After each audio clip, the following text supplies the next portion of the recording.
kan jedhe yaadi warra dhibba garaan isaanii ammoo hagum wayii gagga waaqi waan siin jedhu waan akkasii sun lakkisi jedha talabadde kabutullo jaltaa hojjetu atlabadde kabutullo jaltaa hojjetu atlabadde kafarso jala ka'uu dadhabe.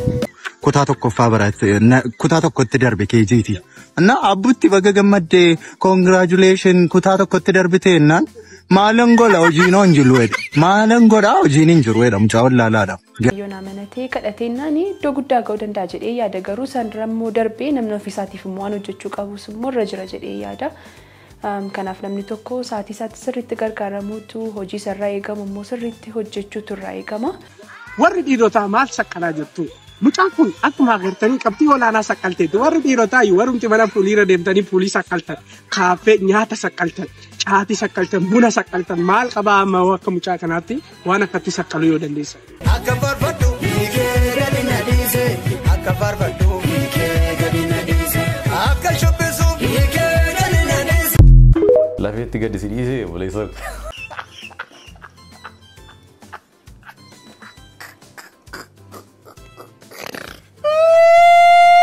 Yooyaa ashamaa akkam jirtu nagaaf jaallu waaqayyo bakka jirtan hundatti isiniif haa baay'atu kun YouTube channel Boonsaa Addisuu Guutiiti. YouTube channel kanaaf haaraa yoo taatan subscribe gochuudhaan maatii keenyatti dabalamaa viidiyoowwan yeroo yerootti nuti gadhiisnu dafanii akka isin ga'anii fi mallattoo beelii banaa gochuu hin dagatinaa. Viidiyoo reaakshiniitiin ammas deebinee dhufnee jirra hordoftoota keenya. Viidiyoo reaakshinii irraa keessattis wantoota barsiisoo bashannansiisoo kan nama qajeelchan qabannee dhufnee jirra. Akka xumura sagantaa keenyaatti nu waliin turaan affeerraa keenya jaalalaati. Jalqaba viidiyoo kanaa irra dursa garuu sagalee waaqayyoo keessaan iddoo tokko isiniif dubbisaanis Xiimotewos isa tokkoffaa boqonnaa 5 lakkoofsa 16 hanga 18 isin dubbisa. Akkas jedha. Yeroo hundaa gammadaa utuu gargar hin kutin kadhadhaa haala hundumaa keessattis waaqa galateeffadhaa fedhiin waaqni Kiristoos Yesuusitti isiniif qabus kanaati jedha. Yeroo hundumaa gammadaa utuu gargar hin kutin kadhadhaa haala hundumaa keessattis waaqayyoon galateeffadhaa fedhiin waaqayyoo karaa Kiristoos Yesuus isiniif qabus kanadha jedha. Hunduma keenyaaf iyyuu nagaan waaqayyoo haa baay'atu. Hunduma keessaniif nagaan waaqayyoo haa baay'atu lafa jirtanitti. Fedhiin waaqayyoo karaa gooftaa keenya Yesuus Kiristoos nuuf qabu haga nuti biyya lafaa kana jiraannutti utuu gargar hin kutin akka nuti kadhannu jireenya kadhannaa akka qabaannu akkasumas immoo yeroo hundumaayyuu gammaduu akka qabnu eenyutti Kiristoositti kan gammachuu namaaf kennu gammachuu dhugaa kan namaaf kennu Kiristoosidha waan ta'eef waaqayyoo karaa gooftaa keenya Yesuus Kiristoos kana nurraa barbaada. Ayyaanni kadhannaa ayyaanni gammaduu nurra taa baay'atu. Akkuma gooftaan keenya sagalee isaa irratti mana koo mana kadhataan godhaa jedhee kakuu galee jireenyi keenya jireenya kadhataa ta'u jireenyi keenya jireenya gammachuu haa ta'u. Tole warri dhiirotaa maal saqqalaa jirtu? Mucaan kun akkuma agartanii qabxii olaanaa saqqalteetti warri dhiirotaa warrumti mana fuuliira deemtanii fuulii saqqaltan kaaffee nyaata saqqaltan caatii saqqaltan buna saqqaltan maal qabaa amma akka mucaa kanaatti waan akkatti saqqaluu yoo dandeessan. Ani kan na dhibu hunduma keessaa warri dhiirotaa maaluma saqqalaa jirtu? Mee koomentii irratti waan saqqalaa jirtan naa barreessa. Maal saqqalaa jirtu warri dhiirotaa?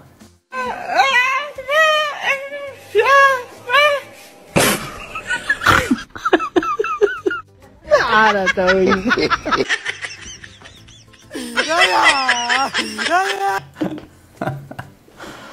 Iya, gitu. Abbe sa deemaa jirta? Waldaan deemaa. Garam? Gara waldaatti deemaa. Amantii kiristaanaa kennu gaabai.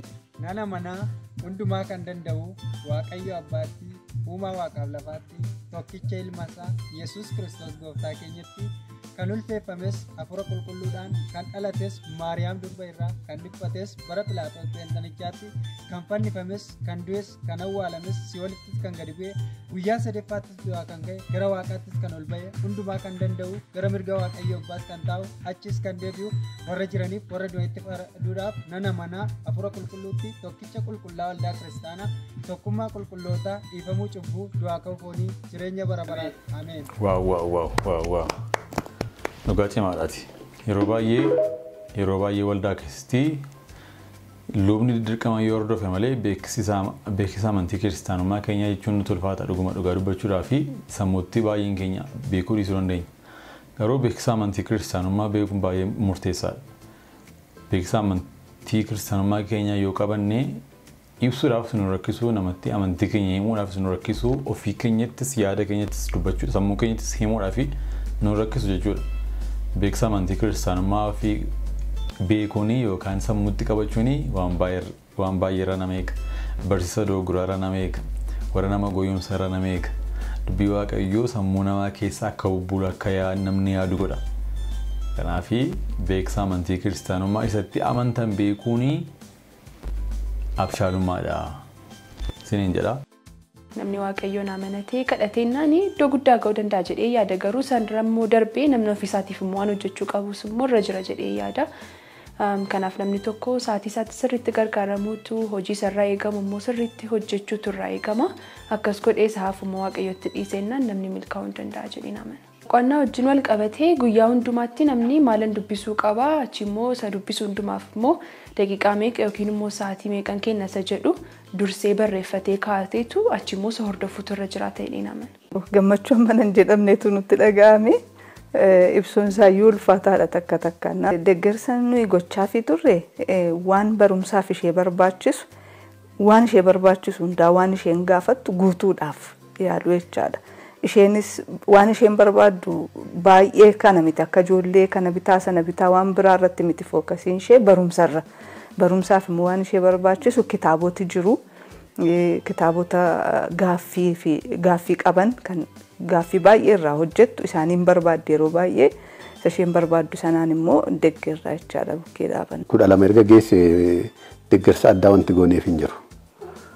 Jalqabuma akka isheen sirriitti kaayyoo ishee bartee gara kaayyoo ishee sanatti adeemuuf immoo waan ishee barbaachisu adda baastee akka bartu waan gufuutti ta'uu danda'us immoo adda baastee of duraa kaasaa akka deemuu dandeessu kallattii qabsiisuu irratti gara jalqabaa irratti gargaarreerraa waan ishee barbaachisu waan akka kitaabaa kanan barbaada yoo ta'e yeroo sana dhiyeessii adda addaa dhiyeessineeraa fi gorsinee jajjabeessinee.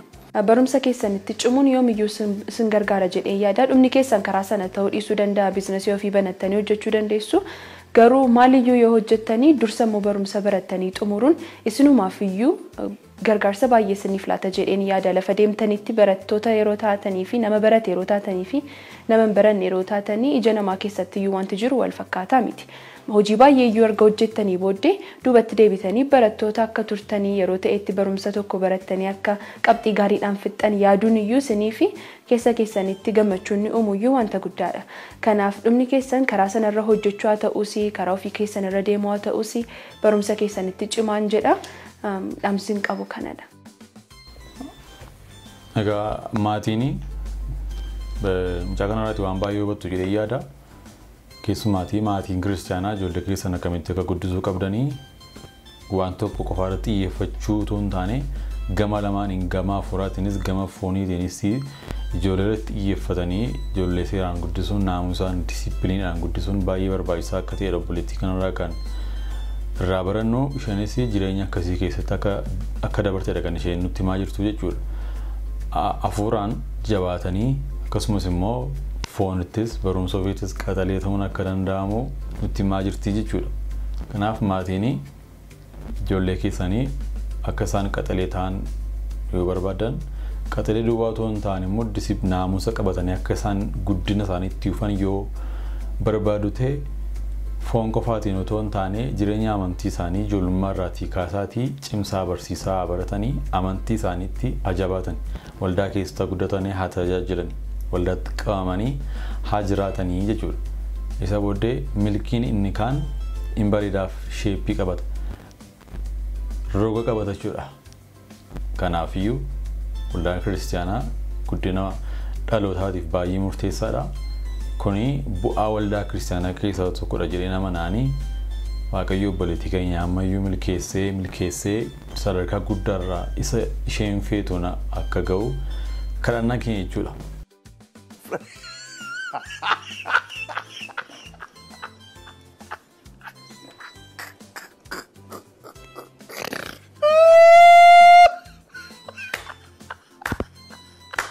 barataa kutaa 12 kufee wajjin akka naasa'us akka isaan duukaa oolan hin godhin. Maatii ijoollee keessan barsiifachaa jirtanii fi ergaa gabaabduu wayii tokkoon isinii qaba. Innis maanni ijoolleen keessan keejii narsarii kutaa tokkoo ati amma kutaa 5 gadi warra jiran keessumaa ispeeshaalii isaaniini wantoota lamaan kanarraa eegaa. Inni tokkoffaan barataa kutaa 12 kufee wajjin akka naasa'us akka isaan duukaa oolan hin godhin. Inni lammaffaan nama injiinaringii baratee hojii argate illee hin jiru. Hunda isaanii bakka nama injiinaringii barate irraa ijoollee keessan piliis adaraa eeggadha. Maaliifan illee eengadda mucaa keenya tokkotu kutaa tokkoffaa barate kutaa tokkotti darbe keejiiti. Na abbutti baga gammaddee congratulation kutaa tokkotti darbite ennaan maalan gola hojiin hin jiru jedhe. Maalan godhaa hojiin hin jiru jedha mucaa wallaalaadha. Ganaa mucaa lafaan baanetu nan eebbifame isa yeesuma isaaniidhaan jechuu fedhe maaliin godha eebbifamee hojiin hin jiru jedhanna. Piliis maatiin ijoollee keessan barattoota kutaa 12 kufanii ijoollee injiinaringii baratanii fi iddoon isaanii ooluurraa eegama. Maalan godha hojiin hin jiru jedhe.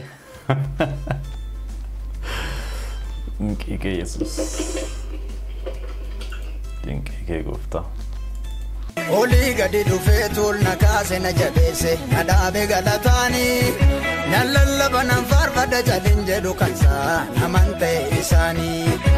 Olii gadi dhufee tuulna kaase na jabeesse na dhaabe galataanii na lallaba nan faarfadha jalin jedhu kansaa naman ta'e isaanii.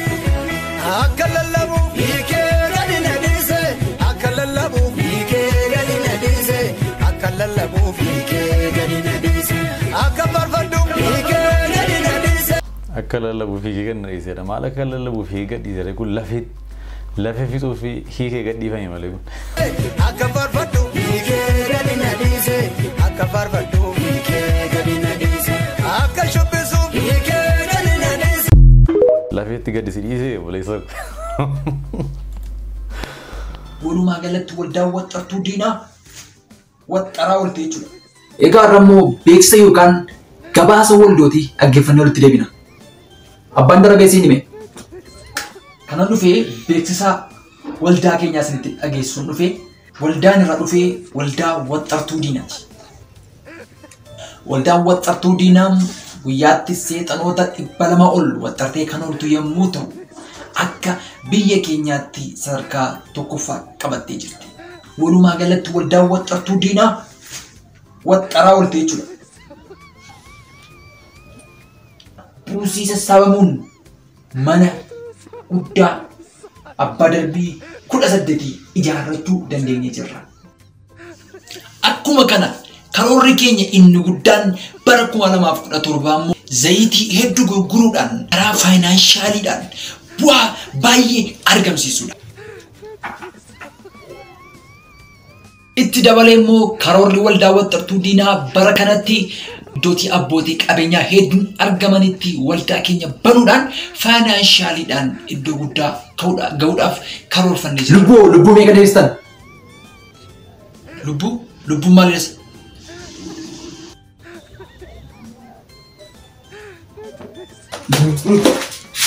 Gadi beekan. Maal kun? Seenaa mee abbaan darbee? Waldaan keenya lubbuu namootaa irratti xiyyeeffannoo kennudha. Tajaajiltoota baay'ee waldaa kana keessaa ka'anii akka isaan akka addunyaatti illee beekamanii goone jirra. Faarfattoonni baay'ee waldaa keenya keessaa ba'anii tajaajiltoonni baay'een warri lallaban baay'een raajonni baay'een illee Waaqayyo akka waldaa kana keessaa kaasuudhaaf hojii keenya isa guddaa ture. Bara darbe keessa bakka wangeelli hin geenye kaaba kibba dhiyaa ba'a biyyoota murtaa'an tokko deemuudhaan akka wangeelli babal'atu goone jirra. Kana Waaqayyo nu gargaare. Bara kanatti immoo karoora baay'ee karoorfannee jirra. Karoorri keenya inni guddaan tokko mootummaa Waaqayyoo lallabuudhaan iddoo wangeelli hin gahin jiru akkuma kanallee saba Waaqayyoo irratti xiyyeeffachuudhaan akka isaan hundee isaanii gadi fageeffatanii dubbii dhugaa irratti ijaarratanii gochuudhaaf galatooma. Waldaa sirrii kana eebbifama. Waldoonni kun erga waldootaaf ta'uudha. wangeela lallabaa iddoo lallabaa banaa ergamoota warra mishinii warra dhugaa ba'anii ergaa baadiyyaatti ergaa magaalaatti ergaa hojii wangeelaa isa wangeelli nu ajaju hojjedha kuni dirqama amantootaati dirqama warra wangeelli galeefiiti kan hojjennu tanaan waldaa ta'uu hin dandeenyu amanaa ta'uu hin dandeenyu miseensa mootummaa waaqayyoo ta'uu hin dandeenyu namni mootummaa waaqayyoo galeef hubatee ayyaana qaba jedhu anta jedha dhufiin jedhu hojii erga ba'umsaa hin hojjetu taanaan hin galleef jechuudha amantiin jaalli Kiristoos hin galleefi jechuudha dukkana cillimii keessaa gara ifa dinqisiisaatti bo'uun hin galleefi jechuudha namni dhuunfaas ta'e waldaan akka kanaa waan ijaan argamu qofaarratti xiyyeeffattu baduun ishee dhiyoodha jechuudha ergamoota hin qabdu taana warra dhugaa ba'an hin qabdu taana jechuudha kun waldaadhaaf ergaa sirriidha ergaa yerootis